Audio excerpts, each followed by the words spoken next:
Mirë se gjejnë në shtëpi tuaj të dashur me të emisionit Familja ime. Siç do të shtunde të diel, gjithmonë jemi bashkë në 10-5 ditë me tema të ndryshme, me mysafir të shumtë, ekspertë të fushave të ndryshme që gjithmonë diskutojmë tema të përditshmërisë, të mirëqenies së familjes sonë dhe tema të cilet ju të gjithë e gjeni veten dhe ju të gjithë na shkruani për atë tema. Sot do të flasim për një çështje shumë të ndihshme, sidomos ata që janë prindër do ta gjejnë patjetër veten këtu dhe do ta shohin diku në ndonjë pikë edhe veten si shembull. Çdo herë paragjykohemi, kemi perceptime dhe paragjykojmë të tjerët se si e bëjmë prindërimin, të gabueshëm, të dur, të mirë, jo të mirë, dhe gjithmonë kemi çka për të thënë për të tjerët dhe shumë shpesh nuk e shohim veten.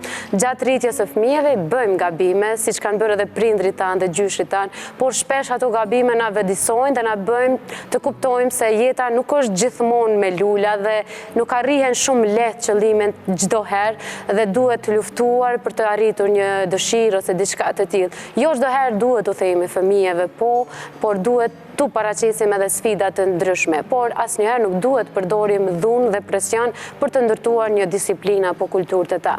Për të folur për këtë temë, sot në studio të ftuar kam Gladiola Aliu është psikologe dhe Diola Dosti Baftiu, një nën e cila do të rrëfej përvojën e saj tash si nën, por dikur si vajzë me prindrit e saj. Padyshim nuk mungojnë edhe materialet e gazetareve tona Majlinda Llapashtica dhe Agnesa Demaj. Por fillimisht është koha për rubrikën tonë të rregull të këshillave. Prej sot do të fillojmë një rubrikë të re e cila do të na shoqërojë për 3 muaj radhazi, një rubrikë e cila është kërkuar dhe po pritet shumë nga prindrit e sidomos nga nënat e reja të cilat sapo kanë filluar të ushqejnë fëmijët e tyre. Është fjala për receta të shëndetshme të cilat do të jenë të përgatitura çdo të shtunde të diel nga një mike tashmë e emisionit tonë, është fjala për Teuta Pozhegun, e cila çdo të shtunde të diel do të na sjellë receta të shëndetshme, të cilat janë në proporcion me moshën, me muajt e bebeve dhe çfarë duhet i përdorim, sasinë, shujtat e çdo gjë tjetër dhe se si duhet i përgatisim ato ushqime, do ta shohim nga recetat e Teutës, e cila është shumë aktive edhe në rrjetet sociale, në Facebook dhe Instagram, që i ka edhe faqet e saj dhe çdo ditë më shumë sjell receta për të mësuar nënat e reja se si duhet i ushqejnë fëmijët shëndetshëm. Këtë rubrikë do ta realizojmë fal bashkëpunimit të mirë që kemi me Komoditën, e cila na ka dhënë enë të cilat përgatisin ushqimin pa i humbur vlerat ushqyese të atyre ushqimeve të cilat do t'i përdorim pemëve, perimeve apo çdo gjë tjetër, të cilat janë shumë praktike për të përdorur, zihen shumë shpejt, nuk ngjisin ushqimin, e shumë kategori dhe të cilat kanë klasifikime që ja vlen të përdoren për një ushqim të shëndetshëm, sidomos kur duam të ushqim të vezhlit tan shëndetshëm. Faleminderit Komoditës për bashkëpunimin dhe faleminderit shumë Teuta Pozhegu Beqire, e cila pa përtesë në mënyrë shumë vullnetare ka pranuar të ndajë me emisionin tonë dhe me ju dijen e saj në këtë aspekt, në këtë fushë të ushqyerit të shëndetshëm të fëmijëve. Sot do ta ndjekim rubrikën tonë të parë.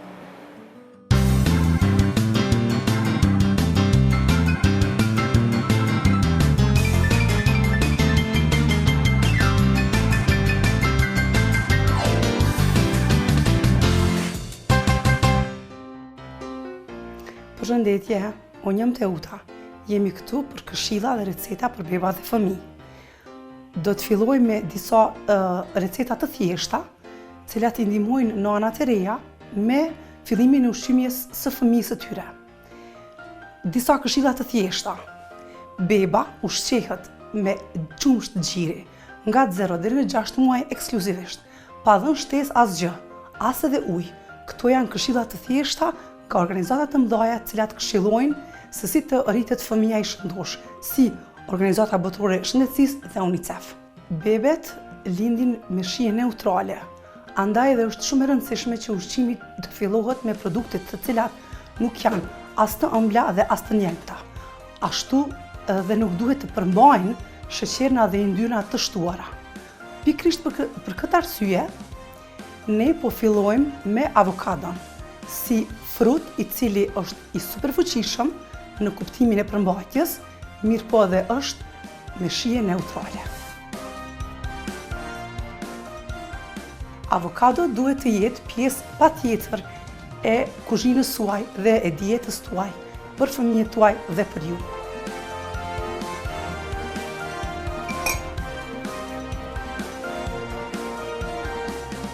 Një avokado e mirë është ajo që është e butë, po jo të shumë e butë.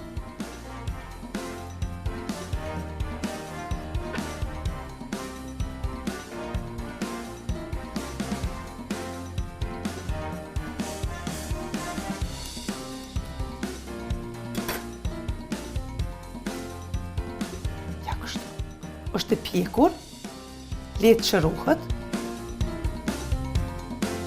shumë letë qërohet, kur është e pjekur.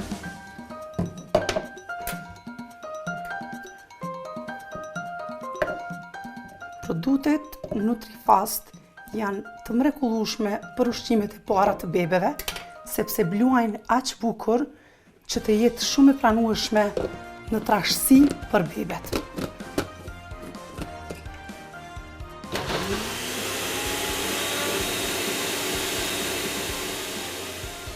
Normalisht për 1 minutë e gjysmë do t'ishte e duhur blurja.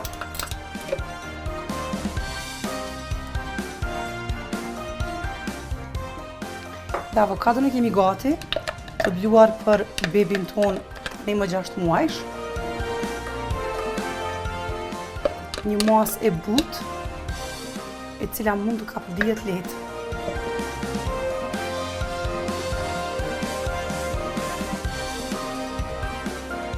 Ushqimin e kemi gati, ndërsa në fillimisht dua t'ju kërkoj ndjes për zonin tim, për gjendje gripoze, jemi në sezon. Dua vetëm t'ju cek dhe disa vlera të vogla, po shumë të mëdha për organizmin ton, rreth avokados. Avokado quhet superfuqi i frutave, është me multivitamina, NT, mirë po ka dhe minerale, konsiderohet antiinflamator, antioksidant dhe antibakterial. Lufton dhe mbron trupin ton, pastron trupin ton, po ashtu konsiderohet si frut i cili fëmijëve i ndihmon në zhvillimin e trurit. Andaj avokado duhet të jetë pjesë e tryezës tuaj për fshirje prej bebave nga 6 muaj.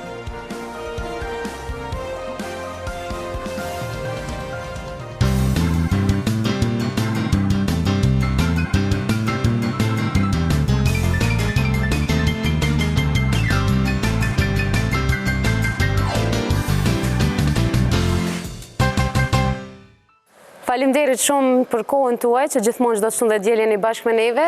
Ishte kjo rubrika më e re që sot kemi filluar me këshillat me receta për beba, ndërsa tani do të vazhdojmë emisionin me temën që paralajmërova. Një temë kjo e cila është shumë aktuale, shumë prezente, megjithëse tentojmë ta mohojmë, tentojmë të bëhemi shumë modern, shpesh t'i shkelim edhe disa ligje që shpesh i kemi rritur në veten tonë bashkë me veten kur jemi rritur duke i marrë si shembull prindrit apo të mëdhenjt e familjes tonë, është fjala për gabimet e prindërve që ata bëjnë shpesh, ndoshta edhe qëllimisht, për të na vëdisuar, për të na treguar se jeta nuk është vetëm lula, dhe ne duhet të mësohemi edhe me gjëra të cilat na dështojnë, të cilat na mërzisin e shumë çka tjetër. Shpesh bëjmë gabime gjatë rritjes së fëmijëve, por ato gabime ndikojnë shumë pozitivisht kur ata rriten dhe ndikojnë mirë në karakterin e tyre duke i pjekur edhe më shumë. Mirë se erdhët në studio. Faleminderit shumë për kohën që keni gjetë. Diola, faleminderit shumë. Na keni thirrur sot për çfarë prindrit? Unë jo. Unë s'do shaj. Unë s'guxoj. Se s'mi këshir fëmijët. Gjithsesi edhe ato gabime siç e prezantua dhe ju temën, ato gabime që prindrit kanë bërë, na kanë bërë kështu në mungesë të modestisë, na kanë bërë që deri diku t'i arrim ato caqe tona. Do i marrim pak me të mirë kështu. Gjithsesi, unë po thosha që parë që uroj që këtë emision mos ta shofi mami, se do më thotë pastaj do më shkuli veshin prap. Ndoshta pa e kuptuar që po bën gabim prap që po ma shkul vesh. Por megjithatë ka ndiku mirë sot je ku je, fal kësaj angazhime të rrep që ka pas ndoshta mami me ty. Faleminderit atyre. Gladiola, po filloj me juve. Psikologët japin teori çdo ditë më shumë se si duhet ne të sillemi shumë butë me fëmijët, t'i falim, t'u japim hapësirë, t'u lëmë të menaxhojnë ata vetë situatën e shumë gjëra tjera, po shpesh është një moment kur gjithçka del prej ligjit dhe prindi nuk duron më. Është diçka që natyra e ka falë dhe ndoshta nuk mësohet gjithçka me dhunë ose diçka, por janë disa dënime, disa limite që mund ndikojnë mirë ndoshta. Po, e vërtet është në fakt. Qarë është e vërtet është që prindrit dojnë më të mirën për fëmijët e tyre. Tashi, kemi edhe kategoritë të tjera që nuk ka pse të diskutohet, po flasim në parim. Prindi gjithmonë do më të mirën për fëmijët dhe duke u lidhur me atë që edhe Djola tha, miraku i tyre është që fëmijët të rritën mirë dhe të rritën në një disiplinë. Dhe kur vjen problemi tek disiplina, ka një perceptim ndryshe nga ajo çfarë duhet dhe çfarë duhet të promovohet. Tek ne disiplina në perceptimin tonë ka atë sensin e dhunshëm brenda saj, ka atë sensin që duhet të jetë një shtrëngim, një rrugë që duhet të kaloj. Dhe asnjëherë nuk është parë që disiplina në sensin e një edukimi dhe një lidhje të shëndetshme të njeriut me njeriun. Dhe këtu është problemi ndoshta nganjëherë tek prindrit tanë, se në emër të disiplinës dhe në emër që të rrisin fëmijë sa më të shëndetshëm, sa më të mirë, ato kanë bërë një ndarje, një shkëputje me fëmijën.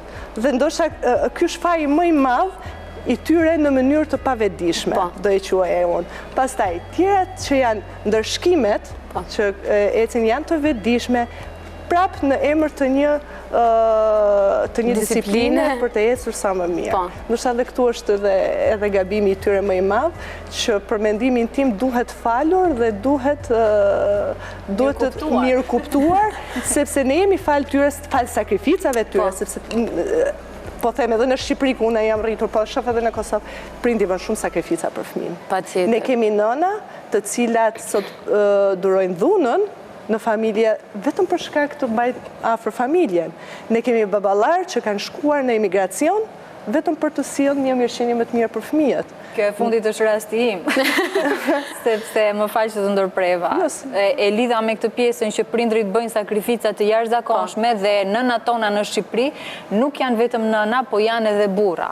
Në të njëjtën kohë, në rastin e familjes time, babi ka qenë për shumë vite, nuk di të them sakt, por për shumë vite me radhë ka qenë emigrant në Greqi, ka punuar edhe çoban, ka punuar edhe bari, vetëm dhe vetëm për të na siguruar neve të ardhurat edhe për të shpërngulur në radh parë, sepse unë jam e lindur në Skrapar, është një qytet i vogël në jug të Shqipërisë. Dhe në klasën e 5 ose të 6 nuk më kujtohet mirë, kam shkuar pastaj në Tiranë dhe sigurisht që kemi pasur të ardhura më të mira për hatër, për në saj të sakrificës që kam bërë prindrit. Kështu që vërtet edhe mami në rastin konkret nuk ka qenë vetëm femër, mirë po sa ka qenë babi jashtë, ne kemi jetuar më vete dhe ka qenë edhe mashkull, domethënë ka qenë edhe burr edhe grua, shtylle e shtëpisë. Ka perceptime të ndryshme që sidomos i shenjëzojmë tani prindjet të rinj e sidomos në shënjësër jemi tek më të moshuarit. Ata gjithmonë gjejnë vend për kritika. Ju po i toleroni shumë, ju po bëni kështu, ju po i bleni shumë, ju i keni gjithmonë ka rafte të tilla ku ata mund të lënë nga një kritik për secilin nga ne si prindër. A është kjo që ne jemi super modern si prind apo që ne po bazohemi në teori shumë dhe praktikë po e dështojmë shumë si prindër? Në fakt, unë do të thoja që paktën nga eksperienca ime si prind, por edhe nga fusha që kam studiuar, ne kemi shumë dilema dhe me veten tonë. Ne jemi, do më thonë, të sigur, unë jam e sigur që kur të dalë pas këtij emisioni, do të them, pse nuk e thash këtë kështu, është du të thoja kështu. Dhe diçka tjetër, me të cilën ne jemi mësuar dhe sistemi arsimore ka pas, është që ne të vëjmë në dukje shumë gabimet e të tjerve. Vëjmë gabimet e shokëve dhe shoqeve dhe kjo na ka bërë që ne të shohim gjithmonë vetëm gabime ndoshta edhe tek të tjerët. Sigurisht trekonshi fëmijë, prindër prishet kur në mes hyjnë gjyshrit edhe gjyshet por nuk do të thoja që ato nisen me atë sensin e keq, por gjithmonë për të bërë edhe një balans në familje. Dhe unë paktën nga eksperienca ime në familjen ku unë jetoj, shoh që gjyshja e vajzës time gjithmonë është në momentin, pra bën një veprim në momentin që shef që marrëdhënia ime me vajzën po shkon drejt një shkputje. Dhe ajo është për të bërë balansin. Pastaj, a është gjë e mirë, a është gjë e keqe, vlen për të diskutuar si duhet. A vlen që vajza ime për shembull të hajë gjithë ditën, ndoshta ëmbëlsira, gjëra të tjera, është tjetër temë. Por unë shoh që ato mundohen gjithmonë të bëjnë më të mirën dhe në mënyrë si katalizator ndikojnë të fëmija për të balansuar. Në këtë prizë me shoh. Duhet të diskutohen, duhet të merren parasysh pse ndodhi në mënyrë të tillë dhe ne tash që e quajmë veten edhe prindër, edhe profesionistë të modernizuar, kemi përgjegjësinë që ne të ulemi dhe të analizojmë këtë situata. Dhe jo të frustrohemi dhe të themi jo nuk bona në këtë mënyrë dhe të krijojmë edhe një shkputje tjetër, disconnection, një qarje tjetër edhe me vjerën, edhe me nënën, edhe me fëmijën. Më thonë duke u kthyer në armiq dhe në dështak. Në dështak, nëse po. Djola, kur je në pozicionin si fëmijë, fillimisht duket që nëna ose baba është i padrejtë me ty dhe veprimet që ata po bëjnë janë shumë padrejta dhe që kur tritesh ti s'ki me i pyet. Kam të drejtat e mia si fëmijë. Po pastaj kur bëhesh nën, fillon vetë kuptosh se ashtu ka qenë më mirë sepse tash ti po vepron njëjtë. Tregona pak këtë eksperiencën tënde si vajzë dhe pastaj si nën. Po ja do të sjell një shembull konkret për ta kuptuar më mirë. Ka ndodhur që ashtu si çdo fëmijë ka në një moment që nuk jep maksimumin në mësime, edhe pse jo për t'u lavdruar, por gjithmonë, sidomos deri në pjesën e gjimnazit kam qenë nxënëse e shkëlqyer, e merituar. Dhe kisha probleme, kisha pak probleme me kimin, sepse profesoreshas më ndryshoheshin shumë shpesh, dhe ka qenë një moment që kam hedhur librin, kam thënë le ta marr 4, se 4 është nishi, domethënë në Shqipëri, le ta marr 4 kimik, nuk më intereson, edhe mami më ka kap për veshi, prandaj jam për vesh të mami gjithmonë për veshi dhe çam ka bërë, më ka fut në banjo. Dhe ma ka kyçur derën në banjo bashkë me librin e kimisë. Do t'i që e bëra ujë unë kimi e mësova kaq mirë dhe sot për shumë po të mendosh që ti të marrësh një fëmijë dhe ta fusësh në dhomë të kyçe, domethënë fëmia pëson traumë, nuk është normale dhe absolutisht gjykohet ky si veprim. Por në anën tjetër unë mora një veti që lëndët e vështira që nuk i mësoja dot, edhe pastaj në fakultet unë e kisha zgjidhjen në banjo. Dhe kjo më ka shërbyer, ndoshta në atë moment e kam se fjala urryer është shumë e madhe, kam qenë shumë e acaruar me mamin tim, i kam treguar të gjitha shoqeve të mia çfarë më ka bërë mami, më ka hequr të drejtën time për të folur, për të qenë e lirë, për të pasur hapësirën time, unë kam mësuar në erën e banjës, të gjitha gjërat e këqija.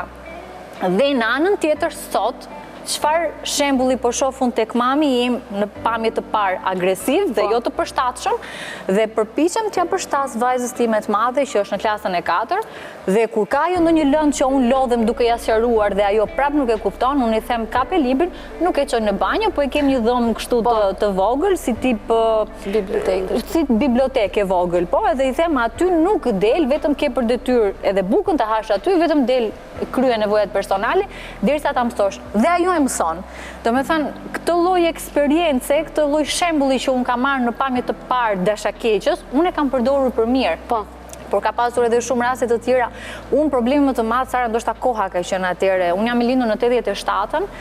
Dhe në Tiranë, në kohën kur unë kam qenë 15 vjeç, ka qenë një lloj periudhe tranzicioni, Gladiola e di shumë mirë, shumë femra në moshën 15 vjeçare, sidomos kush ishte pak më e gjatë, kush i kishte flokët e gjata, gënjej shumë shpesh edhe shumë shpejt prej meshkujve që qarkullonin aty dhe binin në grac. Domethënë binin në grac në të gjitha format e mundshme.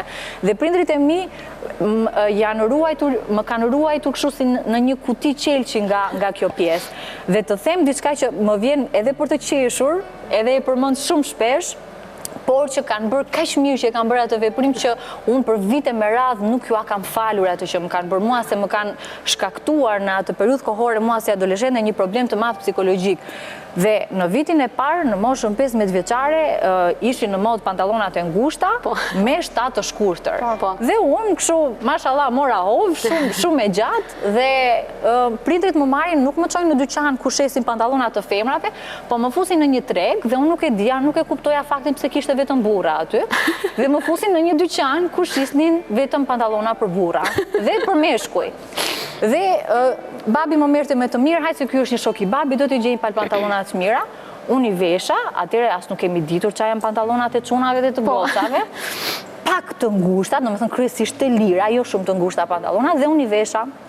Dhe kur shkoj ditën e parë të shkollës, unë isha me pantallona çuna. Dhe këtë nuk e kuptova deri në momentin që unë... dikush? Nuk më tha askush. Deri në momentin që unë ula në bank, kam qenë 4 vite me 2 djem në bankën e parë, dhe ishin djem, do me thonë, me nota 10. Dhe shikoja që kisha një fryrje këtu përpara, njësoj si pantallonat e çunave, dhe unë aty e mora vesh që prindrit kishin blerë pantallona çunash. Dhe nuk ja kam falur për vite me radhë prindërve të mi. Por sot nuk është që i blej pantallona meshkujsh vajzave, por që përpiqem që tani kanë dalë për vajza edhe bluzat të shkurtra që i nxjerrin për shembull kërthizën për jashta. Unë përpiqem që në pjesën e veshjes ta kem pak më speciale, mos t'i jap edhe shumë hapësirë që të eksperimentoj me veshjet e reja që janë në treg edhe në trend në të njëjtën kohë. E kuptova me vonesë, madje herën e fundit që isha në Tiranë javën e kaluar, i thash babit e mban mend çam ke bërë. Unë domethënë deshurash në depresion kur e pash që unë, Shkëlzeni dhe Ilir kishin gjithë atë pantallon. Por që sot jam falenderuese që me të vërtet nuk jam gënjur dhe nuk është që kam rënë shumë në styr sepse kisha pantallona burrash. Po, gabime të tilla me qëllim, a mund të ndikojnë negativisht ashtu si thuhet edhe në teori? Për shembull te djola tashmë në fund gongu ka rënë dhe ka kuptu pse. Tashi, unë qarë kuptoj, dhe më thonë, edhe kur djola flet, sigurisht që kemi eksperienca, sepse jemi e njëjta gjenerat dhe vim të dyja nga qytetet të vogla të Shqipërisë, por që nga një mentaliteti caktuar, më thonë, në Shqipëri. Prindrit tanë, mentaliteti i prindrëve të mi dhe të djolës, që po shoh që po transferoj gjatë gjithë kohës, shoh që kam pas një përkushtim jashtëzakonisht të madh tek fëmia, se çfarë dojnë që fëmia i tyre të bëhet. Ato asnjëherë nuk kanë deshur, ashtu sikurse dhe prindrit e mi, që fëmia i tyre të bëhet një feministe, apo një fotomodele, apo të merret me shumë, por qëllimi ka qenë mësimi. Qëllimi ka qenë të vishet, sepse babait e djolës jam i sigurt që pantallonat nuk i kanë kushtuar më lirë të djemve se sa të vajzave, por çështja ka qenë që ajo mos të duket shumë bukur, të marrë vëmendje ndoshta. Të përkushtohet, domethënë energjia e saj të kanalizohet në një drejtim tjetër të caktuar dhe jo të tërheqet e sensualitetit, e bukurisë, që me të vërtet ka qenë një periudhë e vështirë. Periudha 97-ës, ne po themi 97-ës, ajo ka filluar që në 95-ën, dhe deri në vitet 2000 ka qenë një farë periudhë tranzicioni në Shqipëri, sidomos me trafikimin e vajzave ashtu. Dhe kështu që sigurisht që prindrit e djolës e kanë kanalizuar energjinë e saj në këtë drejtim. Ajo që shoh unë tek ky shembull tash është kanë arritur që të formojnë një personalitet të fortë.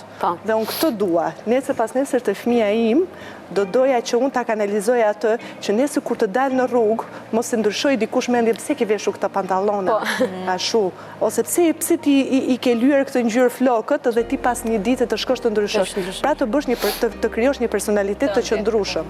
Dhe unë këtë luftoj te fëmia im gjithë kohës. Do thonë disiplina ime në këtë fokus do të shkoj. Po më fal jetës dinamike që po bëjmë edhe gjithmonë kemi shumë angazhime. Megjithëse tentohet që të ketë një marrëdhënie shumë të mirë prind-fëmijë, gjithmonë është në mes dikush që duhet të të ndihmojë, është zgjidhje tjetër nuk ka.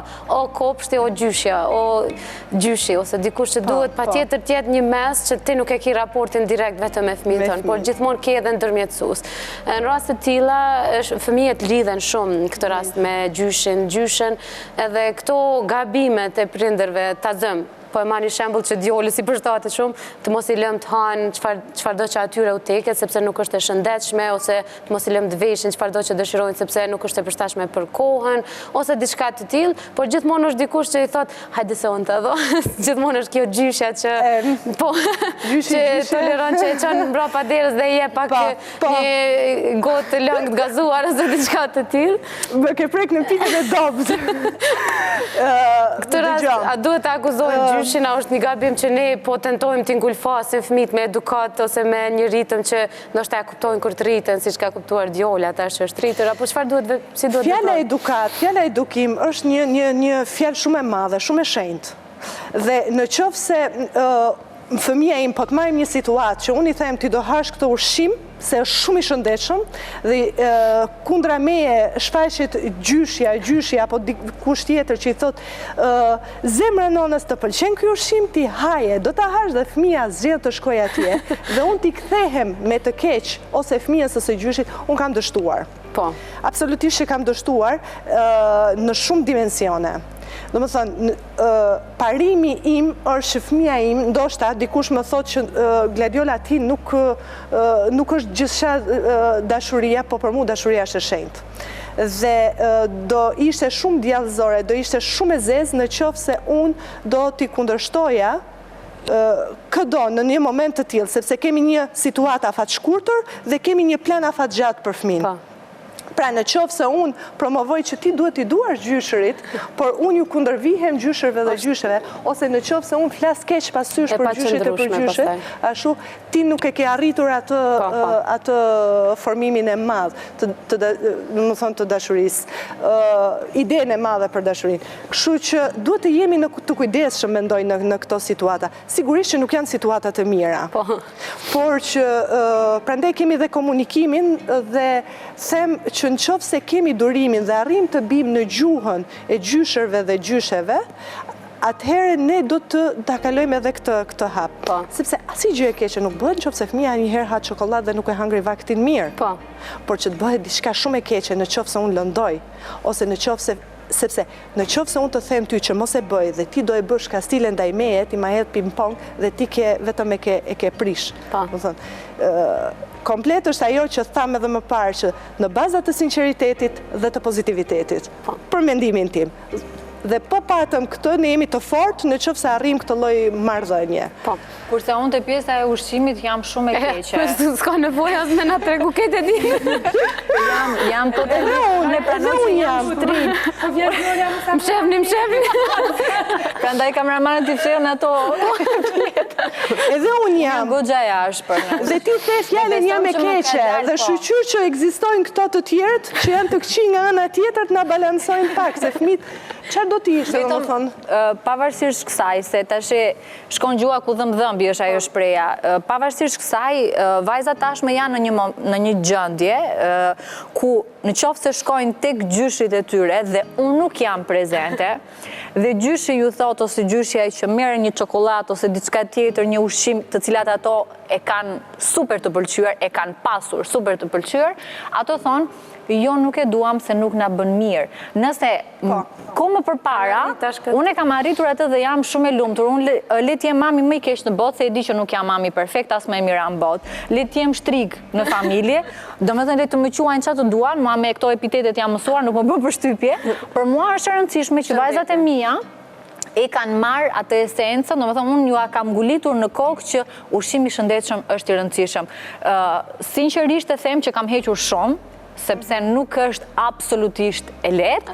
Mirë po jam shumë e lumtur që ja kam arritur. Edhe besoj që ndoshta vajzat jo më vonë, po që tani ato e kanë kuptuar që mami edhe pse ti na ke bërtitur ose ndoshta na ke dënuar që pse e kemi ngrënë diçka, unë nuk po them që pse e hëngri një herë në 2 javë, më kupton, por që kur bëhet në bazë të rregullta ditore, nëse ti na ke dënuar më herët dhe ne të kemi marrë inat në atë kohë, ne tani të duam shumë sepse ti kujdesesh që mos na dalin rrudhat, mos na prishën flokët, domethënë e kanë mësuar atë bazën dhe e mirë arë që e kam kuptuar herët. Unë i kam kuptuar me vonesë të gjëra, por që më vjen mirë që vajzat e mia e kanë kuptuar herët. Kjo vjen që ti ke qenë me Zoja se ma me se ajo s'ka. Nuk e di.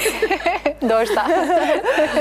Ke ndjenë më shumë më fuqishëm ke bërë, ose ke qenë më rreth. Mami ka pas gjithmonë atë, mami edhe sot e kësaj dite është shumë e rrep dhe ka pas gjithmonë atë që e hedh fëmijën në det, lëre ta mësoj notin vet. Domethënë çdo gjë na kalojnë që ta mësojmë vet. Mami është fakultetin e ka mbaruar në moshën 40 vjeçare se është shkolluar me vonesë për shkak sistemit që ka qenë atëre, ka pas dhe disa fatkeqësi në familje dhe nuk ka arritur që të shkollohet në kohë. Mirë po, kur e mendoj sot e kësaj dite them në moshën 40 vjeçare, 45 vjeçare, 5 vite fakultet në të shtetit, të mësohesh deri në 5 të mëngjesit, plus të mbash edhe punën, vetëm ai guximi, vullneti edhe të gjitha ato gjërat e mira që ajo ka arritur t'i sintetizoj tek unë, ajo i ka pasur dhe për mua është shembulli më i mirë për t'i ndjekur. Edhe pse ndoshta gjatë gjithë kohës unë kam pas që kjo mami na çmendi me këto libra, ndoshta ka ndodhur edhe në një vakt nuk e ka përgatitur vetëm e vetëm që të mbërri këtë pjesën tjetër. Janë gabime të cilat unë i mirëkuptoj shumë tani.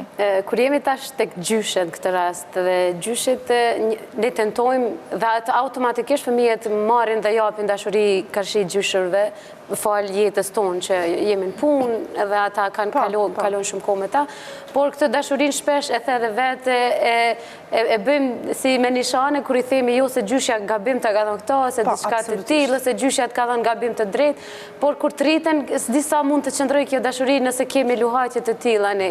Nuk e di tani fëmijët, po nisem edhe prej fëmijëve të mi, janë të lidhur ekstrem me prindrit e mi, por nuk di se si duhet vazhdoj kjo dashuri që ata të vazhdojnë këtë dashuri edhe kur të rriten. Pak shohim qytet, adoleshent, të cilët e ndërtojnë një marrëdhënie super të shëndosh apo super miqësore me gjyshin apo gjyshen. Që është pak sfiduese, për shkak se adoleshentët edhe kanë atë botën e vetë dhe nuk është që ju pëlqejnë mendimet as të prindërve as të gjyshave. Atë sado që ty thoshti diçka ata prapë kuptojnë botën e tyre. Kështu që ne në story kemi sjell disa nga adoleshentët se si kanë raportet ata me gjyshët e vet dhe sa i mirë kuptojnë këshillat e tyre. E shohim.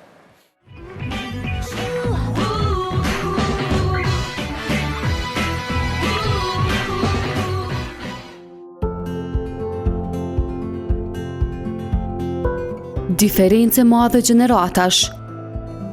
Por prap marrëdhënia gjyshër nipe e mbesa është e mbushur me dashuri. A keni pa dhe mbesa? Po, kam një nip, është momentalisht në Zvicër, Jonin, edhe kam një mes, Perla, që i du jashmase. Dhe është një energji pozitive e papërshëshme. Sa mundohesh me kushtu kohë atyre? Maksimumin. Ma atë kohën e lirë, për të regu drejtën, minimum ka 2-3 orë, që bashkë tash për shkoj për me mesë me ndaj, ajo nusja, të më në reja, do të delë pak, unë janë një orë 2 të jam me mesën time, shtu që kohën më të lirë dhe knatësin më të mirë, atë energjinë pozitive, se ti vajzë e rejve, ajo është një ndjenje pa përshume. Do me kohën gjësh, është një ndjenje pa përshume. Çfarë raport kemi me gjyshën? Shumë të mira, jam shumë e lehtë me to. A del me pi kafe me to, atje këshilla? A do këshillat e duhura të saj?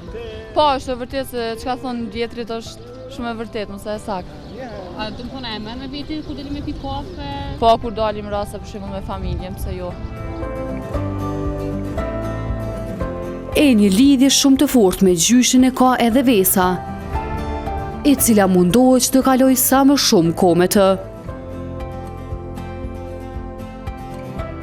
Fakt diferencë me gjyshin këm këtë madhe, sepse gjyshin jam është 78 vjeqar, unë jam 26 vjeqare. Kështu që mendoj që kemi këtë diferencë në gjenerata, mirë po saj përket mendimeve, jemi këtë afërt, ndoshta për shkak debateve cilat i realizojmë, shpeshherë kemi edhe mos pajtimet mëdha cilat i kemi kryesisht janë debatet politike.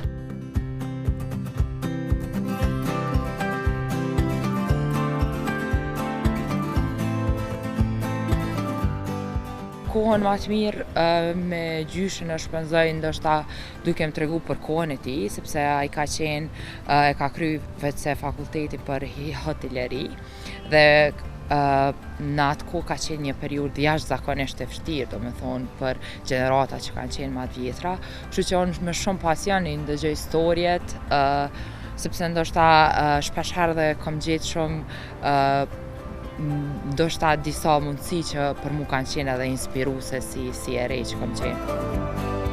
E dashurin që e ka për gjyshrit e ka të transmetuar nga prindrit e saj.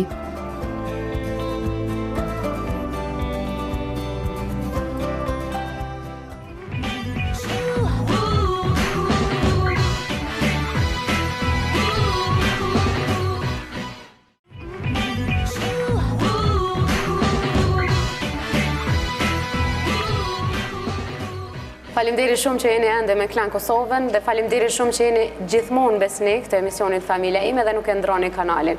Jemi duke folur për sjelljet e prindërve karshi fëmijëve.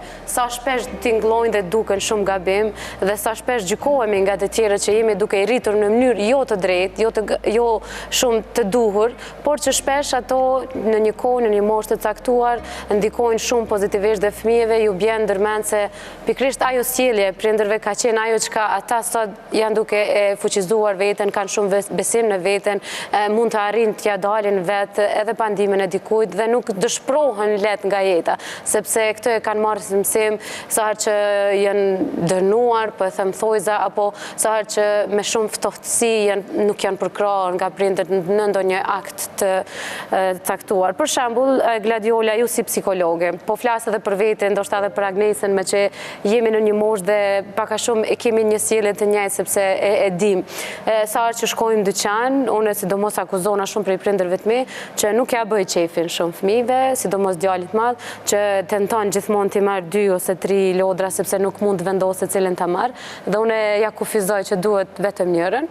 Pastaj ai shpesh vendos që ta merr vetëm njërin ose asnjërin sepse është hidhur. Dhe nona gjithmonë më akuzon që kjo ti po i bën trysni, ai nuk mund me vendosë, po i pëlqejnë dyat. A është ky një gabim me të vërtetë ashtu siç e sheh nëna ime apo ose pse nuk ja kujton në slane që ajo ku ma rigoroze me ty se ti e lidhin tash. Që s'na ka quar në dyqan. Se tash ajo sheh me një kënd bështrën tjetër. Kjo është. Dëgjoj, unë kam idenë që çfarë duhet bëjmë në këtë rast? Formula s'ka asnjëherë, domethënë gjithmonë mund shkojnë në bazë të situatës. A duhet ne të kanalizojmë fëmijën që të ketë një kufi, sigurisht që do ta mësojmë që të ketë një kufi dhe të krijoj kufi, sepse në qoftë se sot të kërkon këtë, unë di adoleshent që sot kërkojnë që të kenë makina, motore shumë të mira dhe të tjera dhe të tjera. Por a duhen plotësu fëmijës dëshira dhe nevojat, a sa kemi mundësi ne duhet të bëjmë më të mirën për ta.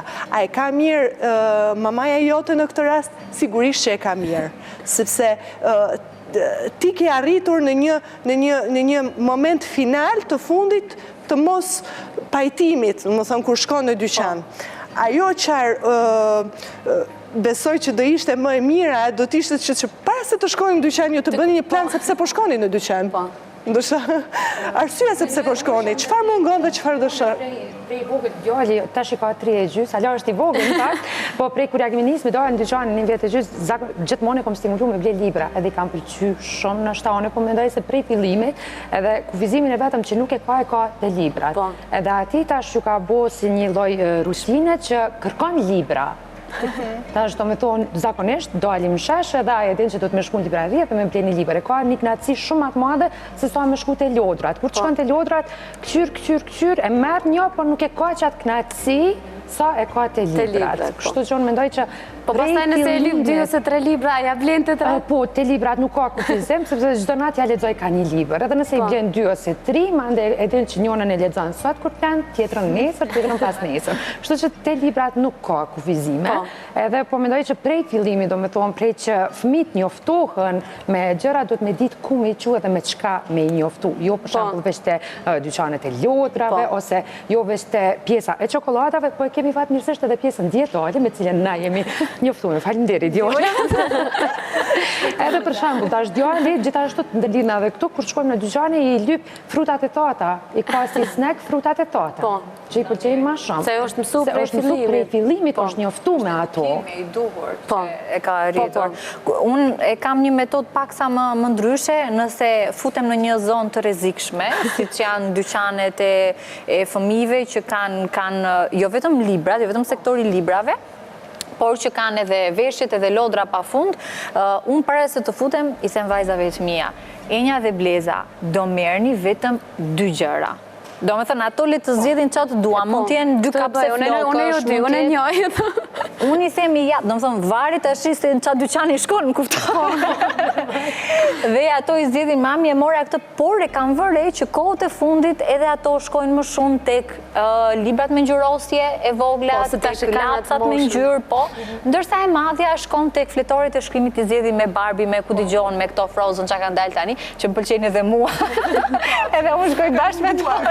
e vërtet na ka munguar, por që gjithmonë e kam këtë që do merrni vetëm kaq, ndërsa aty afër shtëpisë time ku banoj unë është një qendër tregtare shumë e madhe dhe aty ndoshta na bie 2 herë në ditë që të shkojmë, ato e dinë sektorin e vetëm ku shkojmë, është sektori dietal, siç e ti, edhe frutat e thata që i hajnë njerëz zakonisht shumë. Të tjerat i kanë unë tolerancë tani kam arritur ta bëj 1 herë në javë ose 1 herë në 2 javë, më së shpeshti jo. Po mendoj që kjo është gjë e mirë, domethënë para përgatitja e fëmijës për atë që mos të zihesh aty.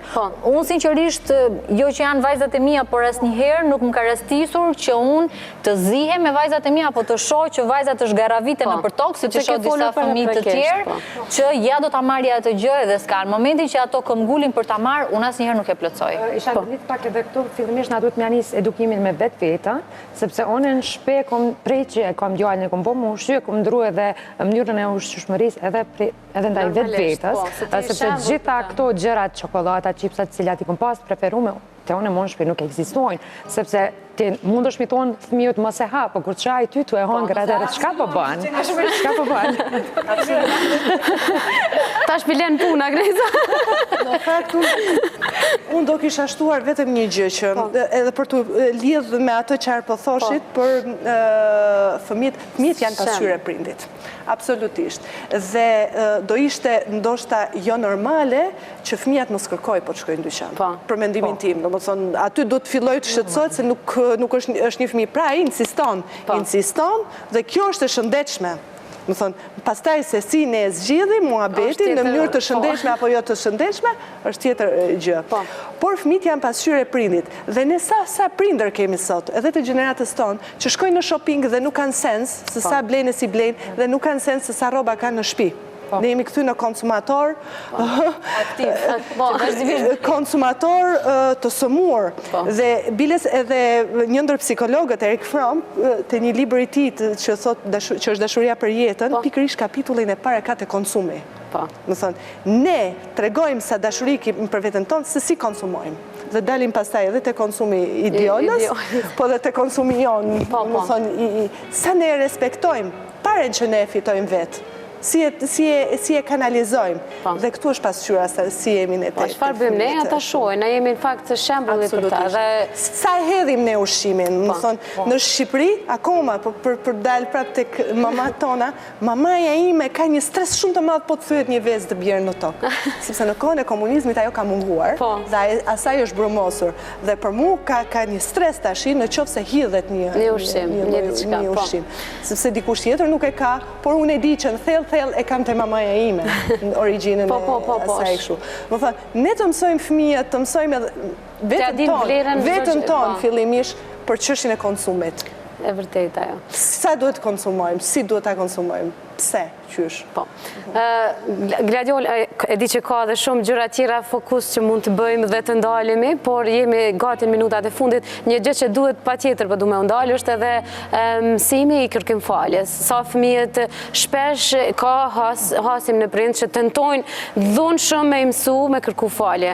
Unë kam një shembull që një shoqe imja e ka praktiku me fëmijët e saj dhe unë e ku marrë edhe për veti dhe vlerësoj shumë mënyrën që ajo ka funksionu për me mësu fëmijën me kërkufalje, thë këtë duhet me mësu ndjesinë e kërkimfaljes. Për shembull, ajo ka thy një lodër shumë të vlefshme të fëmijës së saj edhe e ka thy me qëllim, po normalisht nuk i ka tregu që ka bërë me qëllim dhe i ka kërku falje duke qajt. Edhe ka bërë me kuptu se sa keq është me lëndu tjetrin. Fëmija në atë moment e ka pa se qka ndodhë kur aje e thyen një enë ose qka dhe qoftë dhe si mund të ndijet nëna ose shok ose shoqja. Në këtë rast, kjo fëmija vim e ka ndjesin e qartë se si është me lëndu tjetrin dhe e kërkon falje në mënyrë të ndjeshme dhe nuk kërkon falje në mënyrë vetëm si rutinë, më falë, edhe me vazhdu prapë. Kërkim falja është diçka shumë e rëndësishme me mësu të fëmijët, por dhe mënyra se si ja mësojmë është po ashtu shumë e rëndësishme. Ka shumë fëmijë që thojmë falë, por e vazhdojnë të njëjtën lojë prapë. Edhe te këtu është një gabim që e bëjmë vazhdimisht. Si duhet t'i mësojmë fëmijëve këtë pikë të ndjeshme të kërkim faljes? Është ndoshta duhet të bëjmë një temë në vete, dhe që është shumë e bukur kjo, për mendimin tim, se nga një herë, sidomos në fushës së psikologjisë, mundohemi që t'ju japim fëmijëve disa sjellje, disa njohuri të caktuara, po ngaherë mund t'i nxjerrim edhe jashtë sistemit. Pikërisht. Se në qoftë se lind pyetja, në qoftë se unë filloj dhe vajzën time mësoj të kërkoj falje, por të tjerët do abuzojnë me te, sepse unë e shoh që në shoqërinë tonë sot është ti kërkon falje. Mu më ka ndodhur që kam kërku falje dhe e kam parë si në shtrim. Që për mua në fakt është arritje, është intelektualizim që ti të mësosh të kërkosh falje. Sepse ne si jemi perfekt. Normalisht. Edhe kur arrin që të kërkosh falje, ti tregon sa i njeh ti vetën tënde, që është një nivel shumë i lartë i intelektualizmit. Pra ne du të fillojmë ndoshta me njëri tjetrin të mësojmë të kërkojmë falje. Mësojmë kërkojmë falje sepse të gjithë bëjnë gabime, qeveritarët bëjnë gabime. Ne ja lejmë vetëm të tjerëve, nuk shohim asnjëherë të vetja jonë. Më thënë, unë kam parë sot 2 rastes, Prishtina janë ndaluar makinat dhe kam parë makina zyrtare që kanë hedhë letra nga dritarja. 2 makina zyrtare kam parë. Më thënë, jemi ne individët që e prishim nga i herë sistemin. Më thënë, ne harrojmë të kërkojmë falje, të mësojmë të kërkojmë falje vetë. Ndoshta kjo për të kthyer pasqyrë për fëmijët. Djola, për fund, pjesa e kërkim faljes. Unë nuk i pranoj faljet edhe realisht në pjesën e kërkim faljes nga ana e vajzave të mia, nuk thonë asnjëherë më fal pa ju dridhur mjekra.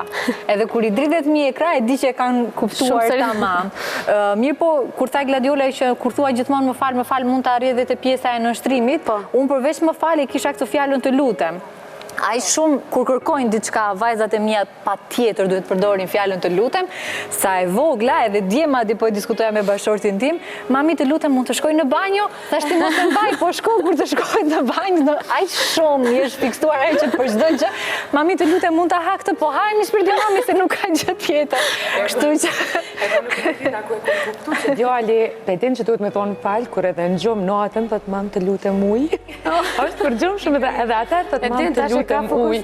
Edin që kur të kërkojnë diçka duhet me thonë të lutem. Po, kështu që këto edhe pjesën e të falurit, edhe pjesën e fjalëve magjike, të lutem, a ka mundësi, më fal, ato i kanë të ngulitura dhe besoj që e kam arritur goxhami. Nuk është që kam arritur nuk më mund që kam ndjekur në një praktik të caktuar që mund të ose në një libër psikologjik. Absolutisht jo, absolutisht. Madje kur ishin të doja ta lidhja për të pjesën e gjyshërve të dhunshëm apo jo, se si kërkojnë, si lidhin raportet, unë di të them vetëm që gjyshja që kur kam bërë një gabim mi ka gjuajtur këmbët me hithra e dua më shumë. Por sot të mban mend në shembull të mirë prej saj. Absolutisht është për mua është njeriu më i dhenshur edhe gjyshja më perfekte në botë, pavarësisht ndoshta atyre gabimeve në thonjza që mund të kem perceptuar unë atë moshë. Faleminderit shumë Djola dhe Gladiola, se dhe emrat gati të ngjashëm. E di që ka edhe shumë çka për me fol. Sa një definicion të shkurt për gjithë ata të cilët ishin prej fillimit me emisionin tonë, normalisht që të gjithë jemi kundër dhunës ndaj fëmijëve dhe nuk duhet i rrisim, nuk mund t'i rrisim, as nuk mund t'i mësojmë nëse përdorim dhunë, nëse bëjmë presion, por gjithmonë duhet të kemi disa kufi të cilët shpesh i penalizojnë ata ose i kufizojnë dëshirat e tyre, që ata të kuptojnë që jo çdo herë mund të arrijnë atë që dëshirojnë dhe mund të marrin atë që dëshirojnë, por që ka shpesh edhe kthesa të cilat ata duhet me vështërsi të kalojnë për të arritur qëllimin apo dëshirën e tyre. Duhet të kemi edhe ne kujdes në plotësimin e dëshirave. Jo çdo herë duhet të themi po. Është mirë që shpesh të themi jo, sepse kur të rriten e kuptojnë që ajo jo i ka bërë shumë mirë në karakterin e tyre. Faleminderit shumë të dyjave. Faleminderit edhe juve. Faleminderit juve me që jeni gjithmonë me ne. Ne do të shihemi me tema tjera deri në takimin ton tash. Mirëmbëjtje.